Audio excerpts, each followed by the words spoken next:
Hey everybody, so last night was pretty good after his little scare, but other than that, pretty good stable night. And then today he went on something called the Arctic Sun. So he's been having this persistent low-grade fever for the last several days, which we are hoping is because of basically just a trauma response, an inflammatory response from all the different surgeries he's had. He's had 4 surgeries in 7 days now. And so because of that, it is not uncommon for them to have a low-grade fever afterwards, just because trauma to the body is just the body's natural response, and because they've kind of compounded and had, one after the other, it makes sense that it would just maybe last for a little while. So they put him on this thing called the Arctic Sun. It's a machine that basically circulates cool water around him, and so that helps cool him down. And it is going to be on for about 24 hours, so it should come off about lunchtime tomorrow.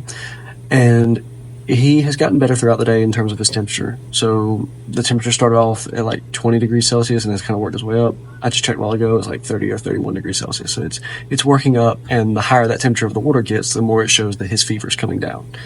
And so what we're hoping for is that basically his fever will break and that he won't need this machine anymore, and that his body will regulate his temperature on its own, and that it's not an infection.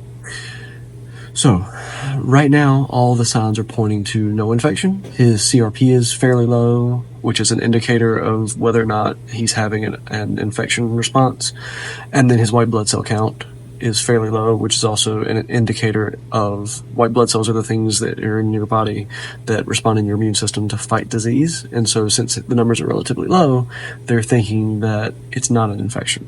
However, it could just be an abscess or something where it's somewhere where basically the blood can't get to it. And so we'll have to figure that out when they try and close either Monday or Tuesday, and they'll kind of do a thorough search to see if maybe there's a pocket kind of walled off somewhere.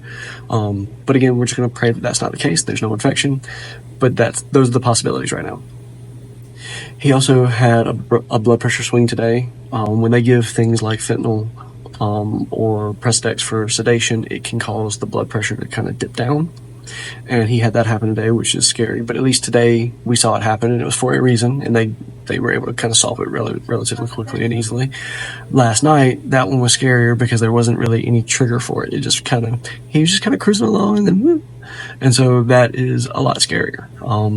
But right now, he is just chilling over there. He's doing fine. His vitals have looked good.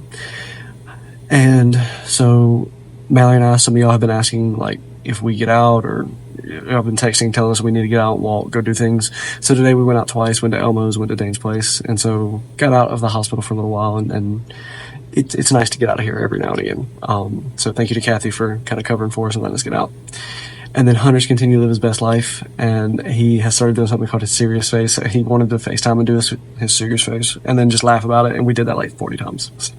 It was nice doing that. That also helps us mentally kind of pull out of here and kind of check in with him, and it just really helps. And while we were out today, I saw something that kind of ties into the Choose Hope Daily, and it was really neat. It's by a South African bishop and theologian, and it is "Hope is being able to see the light despite all the darkness." It's by Desmond Tutu. It's a quote from him, and I think it kind of sums up what I had meant with Choose Hope Daily, which is not that you're not in a bad spot. You are. That's the darkness. It is making the intentional decision to choose hope all the time, seeing that light and seeing the way forward. And so we have obviously, as y'all have kind of kept up with us, seen that we have gone through some tough spots here. There's been some darkness, and every time that's been an intentional choice is to follow that light and choose that light. So hope you continue to choose hope daily, and we will ask that you pray these 2 things for Jon David, which is pray that he will continue recovering and having stability, and then also that his fever will break and that it is not an infection. Please, if y'all would, thank you, and y'all have a good night. God bless.